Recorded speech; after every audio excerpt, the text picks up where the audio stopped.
Hello student, welcome in this session. Today we are going to see the exercise 1.3. 1.2 exercise he syllabus मधून cut झालेली आहे. त्यामुळे exercise 1.1 नंतर आपण exercise 1.3 बघणार आहोत. आता एक्सरसाइज 1.3 मध्ये काय दिलेलं आहे तर आपण मागल्या लेक्चर मध्ये ऑर्गन डायग्राम, मॉड्युलस आणि एम्प्लिट्यूड बघितलेला आहे. ओके, तर आपण काय म्हटलेलं आहे की ऑर्गन डायग्राम मध्ये जो कॉम्प्लेक्स नंबर z आहे तो आपण एक्सप्रेस करतो x + iy मध्ये, where this x represent real axis, that is x axis, and y represent imaginary axis. मग एखादा जर तुम्हाला पॉइंट बघायचा असेल p तर त्याचे कोऑर्डिनेट त्याला काय करावे लागतील x1. फॉर एक्झाम्पल z = दिलाय तुम्हाला 7 + 5i.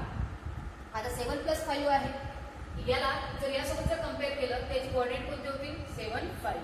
आता जर कॉम्प्लेक्स नंबर दिला आहे -3 + 2i आहे.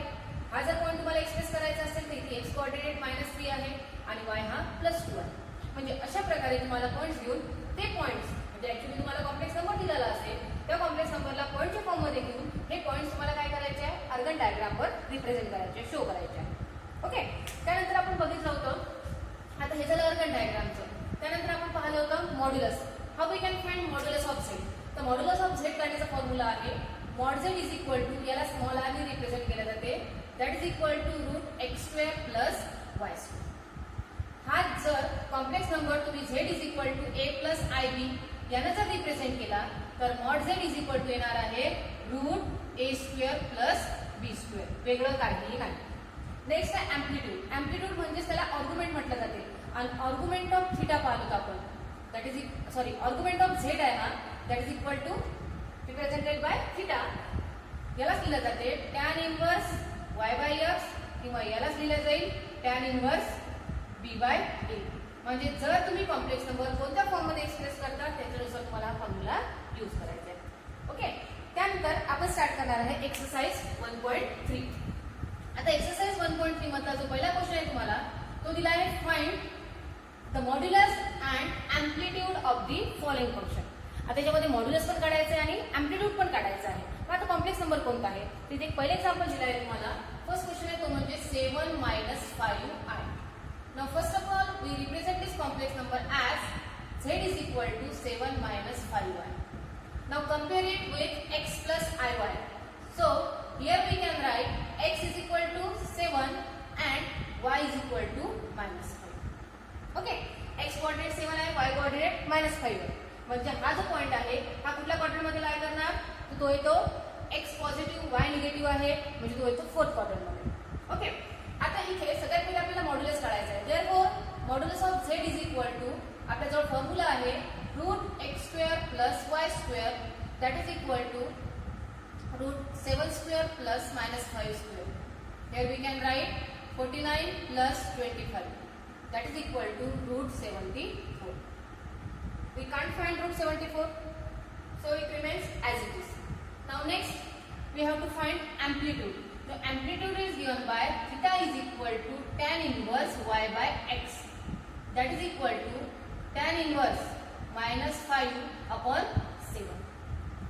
आता 5/7 हा कुठल्याही अँगलची व्हॅल्यू येत नाही, पण इथं तुम्हाला निगेटिव्ह अँगल दिलेला आहे. मग काय करायचं तर इथे एक आयडेंटिटी यूज करायची, ती म्हणजे कोणती की since tan inverse of -x is equal to -tan inverse x, तर आपण यालाच लिहिणार आहे theta is equal to tan inverse 5/7. याला असंच ॲज इट इज ठेवायचं आहे. So we can write answer. Therefore modulus is √74 and amplitude is आहे -tan इनवर्स 5/7. म्हणजे अशा प्रकारे तुम्हाला प्रत्येक एक्झाम्पल काय करायचं आहे सॉल्व्ह करायचं आहे. आणखी एक एक्झाम्पल बघू आपण यामधलं. आता एक लक्षात ठेवायचं, जर कम्प्लीट अँगल फाइंड केलेला नसेल, जसं आपल्याला व्हॅल्यू माहित आहे 0 अँगल असेल, 30चा असेल, 60चा असेल, त्यानंतर π/4 म्हणजे 45 आहे, तर अशा अँगलची व्हॅल्यू आपण फाइंड करू शकतो. आणि अँगल्स अँड मेजरमेंट मध्ये तुम्ही शिकलेले आहात अँटी क्लॉकवाईज आणि क्लॉकवाईज, त्यानुसार अँगल घ्यायचा आहे. इफ वी मूव क्लॉकवाईज तर अँगल इज निगेटिव्ह, आणि जर अँटी क्लॉकवाईज मूव्ह करत असाल तर ते अँगल पॉझिटिव्ह येतात. आणि आपल्याला इथे घेत असताना अँगल पॉझिटिव्ह अँगल घ्यायचे आहे, म्हणजे आपलं रोटेशन कसं लागणार अँटी क्लॉकवाईज. आता मी एक नेक्स्ट एक्झाम्पल घेते. -3 in bracket 1 - i. Minus 3 in bracket 1 minus i. आता याला रिप्रेझेंट करा की let z is equal to minus 3 into 1 minus i. Now multiply by this we get minus 3 plus 3i. So here compare करायला compare केल्यानंतर here x is equal to minus 3 and y is equal to plus 3. Now we want to find modulus of z. The formula is modulus of z is equal to x square plus y square, that is equal to root minus 3 square plus 3 square. We get root 9 plus 9 means root 18. आता root 18 ला आपल्याला simplify करता येते, याला लिहिता येते 9 multiplied by 2, so we can get 3 root 2. This the value of modulus of z is 3 root 2. Now next we have to find amplitude. Now theta is equal to tan inverse y by x. That is equal to tan inverse 3 by minus 3. That is equal to tan inverse of minus 1. आता इथे angle minus 1 आहे. आपण याला minus tan inverse मध्ये लिहिणार नाही. का लिहिणार नाही? कारण आपल्याला माहित आहे टॅन थीटा मध्ये जर 0 असेल तर टॅन 0 ची व्हॅल्यू 0 आहे. त्यानंतर 30 आहे, या 30 लाच लिहिता येते पाय बाय 6, त्याची व्हॅल्यू येते 1 बाय रूट 3. त्यानंतर पाय बाय 4 म्हणजे अँगल आहे आपला 45, त्याची व्हॅल्यू 1 आहे. आणि लास्टली आहे पाय बाय 3 म्हणजे 60 डिग्री, त्याची व्हॅल्यू येते रूट 3. म्हणजे अशा प्रकारचे आपल्याला अँगल घ्यायचे. आता इथे tan इनवर्स ऑफ मायनस 1. आता 1 ही व्हॅल्यू पाय बाय 4 ची आहे, मग मायनस 1 आहे म्हणजे हा पॉईंट कुठे लाय करतो आपल्याला ते बघायचं आहे. मग ते कसं काढायचं? तर आपल्या या डायग्राम मध्ये ज्या ग्राफ काढला आपण डायग्राम मध्ये हा तुमची एक्स ऍक्सिस आहे, वाय ऍक्सिस आहे. आता इथे बघा एक्स कोऑर्डिनेट निगेटिव्ह आहे, वाय कोऑर्डिनेट पॉझिटिव्ह आहे. Means this point lies on the second quadrant. X coordinate negative, Y coordinate positive. मग सेकंड क्वाड्रंट मध्ये म्हणजे तो पॉईंट इथे कुठेतरी असेल. ओके, पण अँगल व्हॅल्यू किती आहे? 1 आहे आणि त्यांचा कोणता अँगल 1 आहे? पाय बाय 4 म्हणजे 45 आहे. पण निगेटिव्ह अँगल आहे ना, मग निगेटिव्ह अँगल आहे तर तुम्हाला काय करायला लागेल? इथे जे रोटेशन आहे हे कसं असेल? क्लॉकवाईज. आता क्लॉकवाईज आहे, हा अँगल आहे तुमचा पाय बाय 4, पण आपल्याला अँगल अँटी क्लॉकवाईज काढायचा आहे ना. मग अँटी क्लॉकवाईज काढण्यासाठी काय करायला लागेल? हा टोटल अँगल 180 आहे, त्या 180 आपण पाय म्हणतो.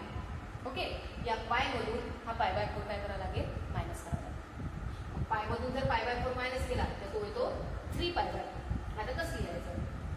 तर आपण इथे घेऊ की सिन्स टॅन ऑफ मायनस 1 आहे ना, मग याला लिहिते मायनस 1 ला tan pi minus pi by 4. त्याला लिहिता येते टॅन 3 पाय बाय 4 म्हणजे टॅन 3 पाय बाय 4 हा जो अँगल आहे त्याची व्हॅल्यू आहे minus 1. So here we can write tan inverse of tan 3 pi by 4. So tan inverse आणि tan will get cancelled, then we can write 3 pi by 4. Means here the value of amplitude is 3 pi by 4 and the value of modulus is 3 root 2. त्यासाठी हे समजलं गरजेचं आहे. आता याच्यात आणखी एक एक्झाम्पल बघू, थोडं वेगळ्या टाईपमध्ये दिलेलं आहे. आता मी तुम्हाला सांगितलं आहे या अँगल व्यतिरिक्त म्हणजे या व्हॅल्यू व्यतिरिक्त जर अँगल येत असेल तर आपण जसा पहिला क्वेश्चन सॉल्व्ह केला सिम्पली ॲज इट इज तसे आपल्याला बाकीचे क्वेश्चन सॉल्व्ह करायचे आहे. आणि जर तशा प्रकारचे अँगल नसतील तर मग तो अँगल आपल्याला काढावा लागेल. ते क्वेश्चन बघू आपण. 1 plus 2i whole bracket square into 1 minus i. 1 plus 2i whole bracket square into 1 minus i. आता हा कॉम्प्लेक्स नंबर आहे, याला रिप्रेझेंट करा की let z is equal to 1 plus 2i whole bracket square into 1 minus i. आता ते दोन ब्रॅकेटचा प्रोडक्ट आहे, फर्स्ट ब्रॅकेटचा स्क्वेअर आहे, तर पहिले याला आपण सिम्प्लिफाय करू. Here we can write 1 plus 4i plus 4i square into 1 minus I. So we can write 1 plus 4i, value of I square is minus 1, so it becomes minus 4 into 1 minus i. Okay, 1 minus 4 that is minus 3 plus 4i into 1 minus i. Multiply करा, 1 ने multiply केलं तर येणार minus 3 plus 4i आणि minus i ने multiply केलं तर plus 3i minus 4i square. I square ची value put करा. Minus 3, 4i plus 3i that is equal to 7i and here it becomes 4. That we can get 1 plus 7. आला? म्हणजे जो तुमचा गिवन कॉम्प्लेक्स नंबर आहे त्याला आपण सिम्प्लिफाय करून त्याला सिंपल x plus iy मध्ये आणलं. So here we can write the value of x is equal to 1 and y is equal to 6. Then modulus of z is given by root x square plus y square that is equal to root 1 square plus 7 square that is equal to 1 plus 49. Here we get root 50 आणि route 50 ला लिहिता तुम्हाला 25 into 2 means the value of modulus of z is 5 root 2. आता amplitude find करायचा आहे. amplitude चा formula आहे theta is equal to tan inverse y by x, that is equal to tan inverse 7 by 1, that is equal to tan inverse 7. आता 7 ही कुठल्याच अँगलची value येते, त्याला रिमेन्स ॲज इट इज असंच ठेवायचं. ओके, म्हणजे अशा प्रकारे तुम्हाला क्वेश्चन फर्स्ट मध्ये अँगल फाइंड करायचे आहे. जर आता बघा, जर तुम्हाला एखादी व्हॅल्यू सपोज रूट 3 दिली असेल, पॉईंट जर या क्वाड्रंटमध्ये लाय करत असेल, तर तुम्हाला त्याच्यानुसार अँगल काढायचा आहे. एक तसं पण एक्झाम्पल आपण घेऊन बघू ज्यामध्ये थोडाफार वेगळा अँगल येत असेल. हां, एक दिलाय 1 प्लस आय रूट 3. ओके, एक क्वेश्चन आहे त्यामध्ये झेड दिलाय तुम्हाला 1 प्लस आय रूट 3. आता याच्यामध्ये 1 प्लस आय रूट 3 ला आपल्याला काय करायचं आहे, एक्सप्रेस करायचं आहे. सगळ्यात पहिले 1 प्लस आय रूट 3 हा क्वेश्चन. इथे काय करू आपण, let z is equal to 1 plus i root 3. X plus i वायच्या फॉर्ममध्ये दिलेला आहे. So here we can write x is equal to 1 and y is equal to root 3. Therefore, modulus of z is equal to root x square plus y square, that is equal to root 1 square plus root 3 square. Square and square root are cancel. ये 3 येते. That is equal to root 4 and value of root 4 is 2. Then amplitude is given by theta is equal to tan inverse y by x is equal to tan inverse root 3 upon 1. And tan inverse root 3. तर tan मध्ये root 3 value कशाची आहे, tan pi by 3. Okay, so here we can write tan inverse of tan pi by 3. Tan inverse and tan will get cancelled. Then we can write pi by 3. Means value of amplitude is root pi by 3 and the modulus is 2. In this way we can solve complete question 1. Then the second question is, आता second question मध्ये काय दिलं आहे, आता second question मध्ये तुम्हाला काय दिलाय, तो कॉम्प्लेक्स नंबर आहे. तो कॉम्प्लेक्स नंबर तुमचा प्युअरली रिअल आहे. मग नंबर प्युअरली रिअल केव्हा राहील, जर त्यामधला इमॅजिनरी पार्ट हा काय असेल 0. जर झेड हा प्युअरली इमॅजिनरी, म्हणजे आपला z is equal to x plus i y, हा आपण कॉम्प्लेक्स नंबर घेतो ना, यामध्ये z is real, purely real म्हटलं. मग प्युअरली रिअल आहे म्हणजे झेड इज इक्वल टू काय असलं पाहिजे, फक्त एक्स. म्हणजे तिथं हा वाय काय घ्यायला लागेल 0. म्हणजे वाय जर 0 आहे आणि वाय काय आहे तुमचा इमॅजिनरी पार्ट ऑफ झेड आहे, दॅट इज इक्वल टू 0. आणि जर झेड हा प्युअरली इमॅजिनरी दिलेला आहे म्हणजे तिथं रिअल पार्ट ऑफ झेड काय घ्यायला लागेल तुम्हाला 0, म्हणजे एक्स काय घ्यायला लागेल 0. अशा प्रकारचा आपला क्वेश्चन नंबर सेकंड आहे आणि तो आपण बघू. आता क्वेश्चन नंबर सेकंड दिलाय तुम्हाला, find the real values of theta for which 4 plus 3i sin theta upon 1 minus 2i sin theta is purely real. Number दिलाय तुम्हाला, कॉम्प्लेक्स नंबर दिलाय तुम्हाला 4 plus 3i sin theta upon 1 minus 2i sin theta is purely real. Then find value of theta. हा थीटाच्या value तुम्हाला find करायचं.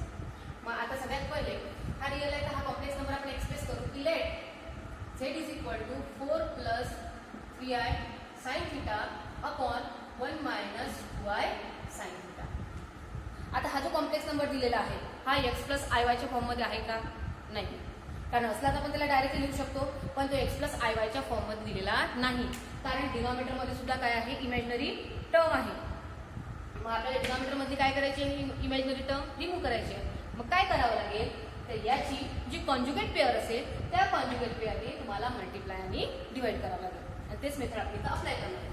So z is equal to 4 plus 3i sin theta upon 1 minus 2i sin theta multiply by the conjugate is 1 plus 2i sin theta upon 1 plus 2i sin theta. Now multiply with this, we get 4 plus 8i sin theta plus 3i sin theta multiply करा, 3i sin theta plus 6i square sin square theta upon INR 1 minus 2i sin theta whole bracket square. 1 square minus 2i sin theta whole bracket square. Now simplify this.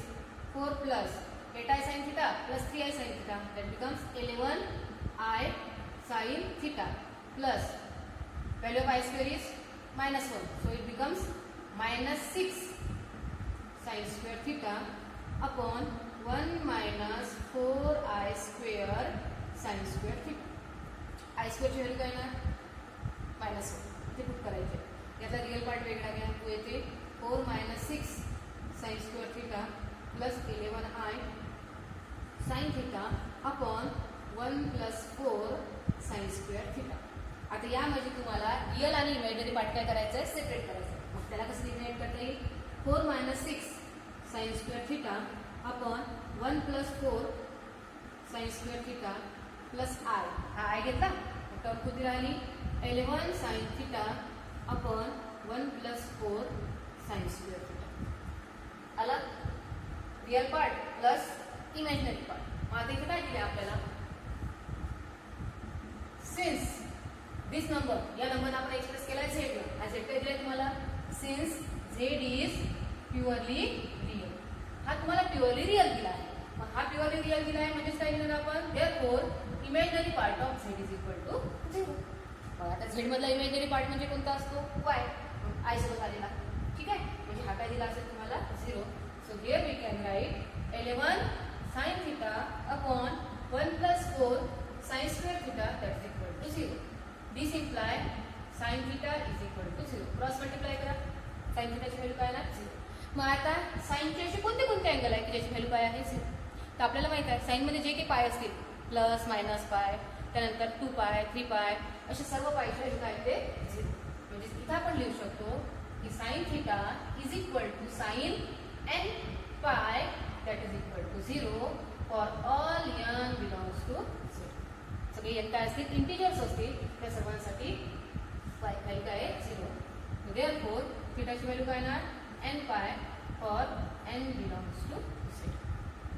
मला थिटाची value find करा म्हटलं, आपण थिटाची value find केलं की थिटाची value n pi आहे for all n belongs to 0. आता इथे purely real दिला आहे म्हणून आपण इमॅजिनरी पार्ट हा 0 घेतलाय झेडचा. जर हा प्युअरली इमॅजिनरी दिला असेल तर आपण रिअल पार्ट काय घेतला असेल झेडचा 0 घेतला असेल. म्हणजे अशा प्रकारे हे एक्झाम्पल सॉल्व्ह करता येईल, ठीक आहे. त्याच्यानंतर जो थर्ड क्वेश्चन दिला आहे, तर थर्ड क्वेश्चन मध्ये तुम्हाला काय करायचं आहे, कॉम्प्लेक्स नंबर दिला आहे आणि तो कॉम्प्लेक्स नंबर तुम्हाला अर्गन डायग्राम मध्ये एक्सप्रेस करायचा. अर्गन डायग्राम काढायची आहे. मग अर्गन डायग्राम काढण्यासाठी मी पहिले सांगितलेलं आहे, पहिले ते कॉम्प्लेक्स नंबर तुम्हाला पॉईंटच्या फॉर्म मध्ये काय करावं लागतील, एक्सप्रेस करावं लागतील. तुमचा क्वेश्चन आहे, if z is equal to 3 plus 5y, z is equal to 3 plus 5y. हा तुम्हाला कॉम्प्लेक्स नंबर दिलेला आहे. या कॉम्प्लेक्स नंबरवरून झेड बार मायनस झेड आणि मायनस झेड बार हे काय करायचे आहेत, अर्गन डायग्रामवर रिप्रेझेंट करायचे. मग आता सगळ्यात पहिले काय करावं लागेल आपल्याला, जो कॉम्प्लेक्स नंबर दिलेला आहे झेड, त्या झेडवरून तुम्हाला बाकी नंबर्स काढावे लागतील. We have z is equal to 3 plus 5y. Then z bar is conjugate येईल त्याचा 3 minus 5y. Then minus z is equal to minus into 3 plus 5y, that is equal to minus 3 minus 5y, and minus z conjugate, याचा conjugate उत्तर तो येणार minus 3 plus 5y. Okay. मग आता हे झाले कॉम्प्लेक्स नंबर. या कॉम्प्लेक्स नंबर तुम्हाला कशाच्या फॉर्म मध्ये लिहायला लागेल, रिप्रेझेंट करावं लागेल पॉईंट्सच्या. आपण काय करणार, द कॉम्प्लेक्स नंबर्स कोणते कॉम्प्लेक्स नंबर दिले आहेत, Z bar minus Z and minus z bar represent, काय रिप्रेझेंट करते हे, रिप्रेझेंट पॉइंट्स. आता पॉइंट्स कोणते, तर फर्स्ट पॉइंट घेतला आपण a, मग तो पॉइंट पहिले सेट चालेल. x कोऑर्डिनेट इथे 3 आहे, y कोऑर्डिनेट 5 आहे, म्हणजे पहिला पॉइंट येते 3 5. देन सेकंड b आहे z बारचा, इथे x कोऑर्डिनेट 3 आहे प्लस i y असते, तिथे मायनस आहे म्हणून सेकंड कोऑर्डिनेट इथे लागेल -5. नाउ थर्ड इज c, तो येणार -3 -5 आणि लास्टली डी आहे तुमचा -3 प्लस 5. हे सगळे पॉईंट काय करायचे आहे, म्हणजे हे जे कॉम्प्लेक्स नंबर आहे हे पॉईंट रिप्रेझेंट करतात आणि हे पॉईंट्स आपल्याला अर्गन डायग्रामवर रिप्रेझेंट करतात. मग कसे करायचे, तर जसं तुम्ही मागल्या वर्षी ग्राफ काढणं शिकलेल्या तसंच तुम्हाला इथे ग्राफ काढायचं. This represent x axis, y axis and this one is the origin.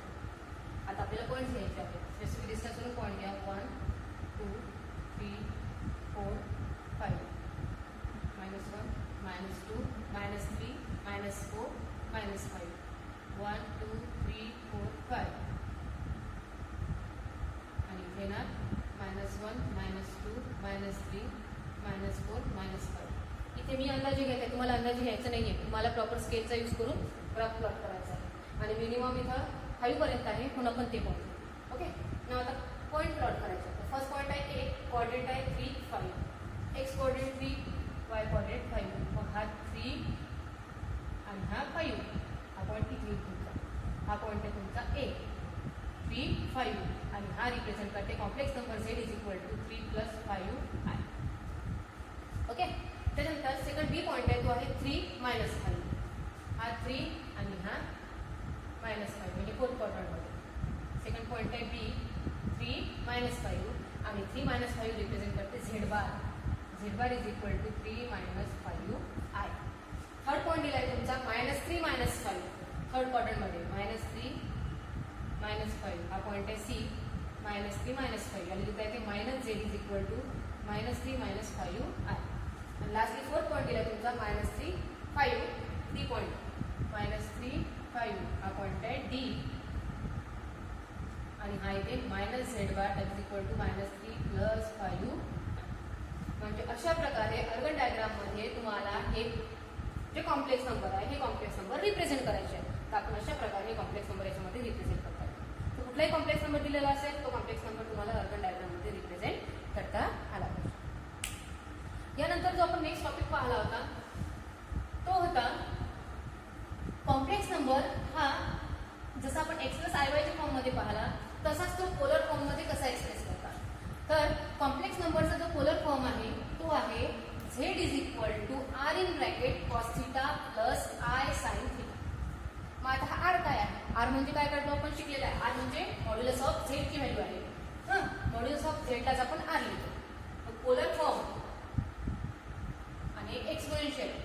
Polar form येते त्याचा z is equal to r in bracket cos θ + i sin θ. θ हा जो अँप्लिट्यूड आहे आणि r हे मॉड्युलस आहे. ओके, मग यालाच एक्सपोनेन्शियल फॉर्म मध्ये लिहायचं असेल त्याला लिहिता येते r e⁻⁴ i. हा पोलर फॉर्म झाला आणि हा एक्सपोनेन्शियल फॉर्म झाला. आपला जो क्वेश्चन नंबर 4 आहे तो हाच आहे की express the complex number in polar form and in exponential form. त्यातला पहिला क्वेश्चन आहे आपला -1 + √3i. हा कॉम्प्लेक्स नंबर तुम्हाला काय करायचा आहे पोलर फॉर्म मध्ये आणि एक्सपोनेन्शियल फॉर्म मध्ये एक्सप्रेस करायचा. आता सगळ्यात पहिला आपल्याला रिलेट करू की लेट एक्सप्रेस करू z is equal to -1 + √3i. So here x is equal to -1 and y is equal to √3. Therefore r is equal to mod z, that is equal to √x² + y². So here can we write -1² + √3², that is equal to √1 + 3, that means √4, that is equal to 2. Okay, म्हणजे r ची value आपली 2 आली. आता आपल्याला theta find करायचा आहे. मग theta find करा. तर आपण फर्स्ट क्वेश्चन मध्ये थीटा फाइंड केलेला आहे. तो कसा करायचा बघा. Theta is equal to tan inverse y/x, that is equal to tan inverse y ची व्हॅल्यू आहे √3 अपॉन x आहे -1. म्हणजे हे येते tan इनवर्स -√3. आणि तुम्हाला मी मगाशी टॅनची व्हॅल्यू काढून दाखवते आपण. आता टॅन मध्ये काय पाहिलं आपण √3 ही जी व्हॅल्यू आहे ते tan 60 ची आहे आणि tan 60 म्हणजे π/3. पण ही निगेटिव्ह अँगल व्हॅल्यू आहे. आपण काय सांगितलं तुम्हाला जेव्हा तुम्ही अशा प्रकारे ग्राफ जेव्हा प्लॉट करता निगेटिव्ह अँगल आहे. निगेटिव्ह अँगल आहे तर कोणत्या क्वाड्रंटमध्ये पॉईंट काय करतो पहा. एक्स निगेटिव्ह आहे, वाय पॉझिटिव्ह आहे, म्हणजे तुमचा पॉईंट येतं सेकंड क्वाड्रंटमध्ये. मग हा जर पॉईंट या सेकंड क्वाड्रंटमध्ये येऊन राहिला म्हणजे इथं असेल अँगल कितीचा येऊन राहिला 60चा, पण इथं निगेटिव्ह अँगल आहे म्हणजे आपल्याला रोटेशन कसं करावं लागेल. निगेटिव्ह अँगल असल्यामुळे क्लॉकवाईज. मग क्लॉकवाईज जर जाऊ आपण तर तुमचा अँगल हा असा असेल. हा किती डिग्रीचा आहे 60 डिग्रीचा. पण आपल्याला पॉझिटिव्ह अँगल पाहिजे ना. मग पॉझिटिव्ह अँगलसाठी आपल्याला मूव्ह कसं करावं लागेल अँटी क्लॉकवाईज. ओके, हा जर तुम्ही कम्प्लीट अँगल दिला तर हा 180 आहे. 180 मधून हा 60 जर काढला तर तिथे 120. पण तुमचा हा अँगल कितीचा आहे 120. ओके, यालाच जर तुम्ही याला म्हटलं 60 म्हणजे कोणता येतो π/3 आणि हा काय आहे तुमचा कम्प्लीट अँगल π. मग याला काय लिहिता येईल तुम्हाला. हा आहे तुमचा इसेन्स. इथं थीटा काढायचा आहे तुमचा 120 मिळाला.